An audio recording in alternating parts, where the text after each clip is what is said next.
NDC, no Ababa say. And then after that you do.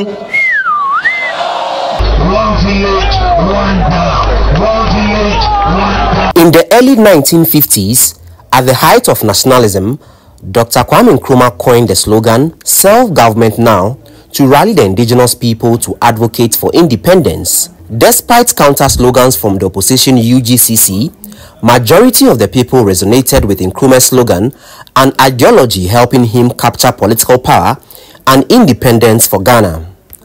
Fast forward after the Second Republic during the military regime of Ignatius Kutu Echampong, another popular slogan emerged, Operation Feed Yourself. Even though it was a military regime, most Ghanaians found solace in the slogan, which communicated self-dependence and reliance on local production. In recent history, the slogans have assumed even more prominence in political activities. From 2000 to 2008, the NPP invented several slogans including positive change, the golden age of business, and addressing the then President John Ejikun Kufuor, the moniker Gentle Giant, to keep him in power. The NDC, having realized the power of slogans, matched the NPP in 2008 with slogans such as Adipa Ofioye and selling the then NDC presidential candidate John Evans Atta Mills as Asumdwehene contribute to their win over the NPP. Political marketer at the University of Ghana, Professor Kobi Mensah, says slogans do not determine an election, but they help in the recall of political parties and their ideologies. He says, when mixed with songs, slogans become more powerful and easy to resonate with. The songs that are backed with, yeah, they sort of, they mesh it with a song, they put it in a song form.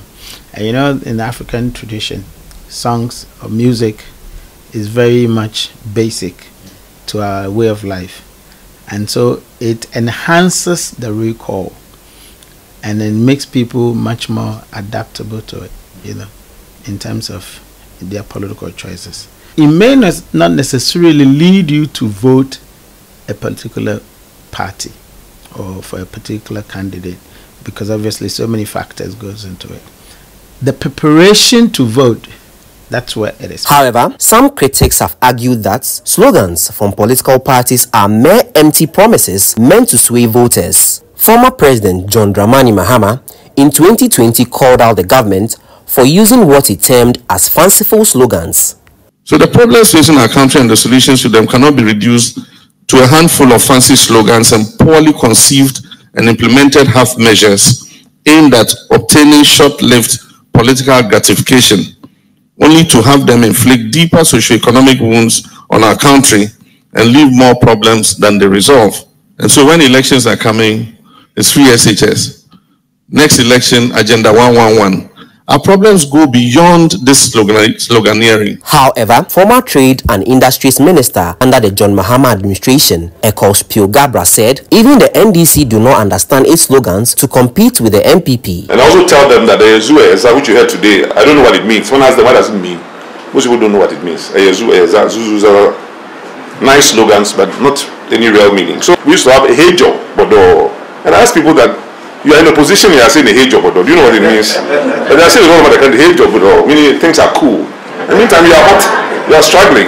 So hey job, at all. But political marketer Kobi Mensah says slogans only become ineffective when they are not delivered, making them a reference point for the failures of a government. The same manner that you expect people to recall the policy in their preparation to vote, the same manner that they will use it to recall the delivery.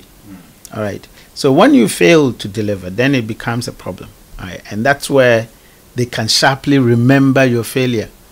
And that's why I argue that perhaps it is much more easier for people to remember and recognize the failures of this government than the previous government, because everything, like we said, every policy was given a certain slogan to aid recall. Some Ghanaians, however, contend that slogans do not influence their voting pattern. They say slogans from political parties do not move them again, as they have heard many in the past without actual delivery. Sloganism has been a thing in the political landscape of Ghana. But the question remains, are voters really moved by these slogans, or they vote on other factors? I'm not moved by slogans per se. But for some of us, we are able to process information. So if you tell me 24-hour economy, I will want to find out how deep is that one. Do Ghana really need 24-hour economy? Because I think our foundations are bad. So me, at times when the politicians talk, I just believe they really don't know what they are talking about. Slogans do not move some of us. You know, in this world, we all have our perceptions. Some people move by the slogans. Others to look at what's happening on the ground. You know, there are issues happening on the ground. So if you are basing on slogans and what have you to vote, then you are not being patriotic. But the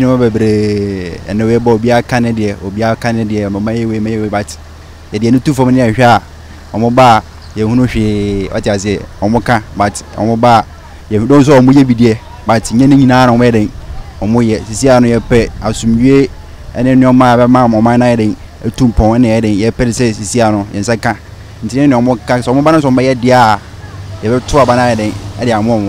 People keep saying a lot of things. This one come say this, they don't do it and stuff, so I actually don't get moved by those things. Slogans may be losing their relevance in political activities in Ghana, especially when governments fail to deliver on them. But as the 2024 elections draw near, be ready to hear a lot of mouth-watering slogans. Reporting for GHOne News, Samuel Nimago.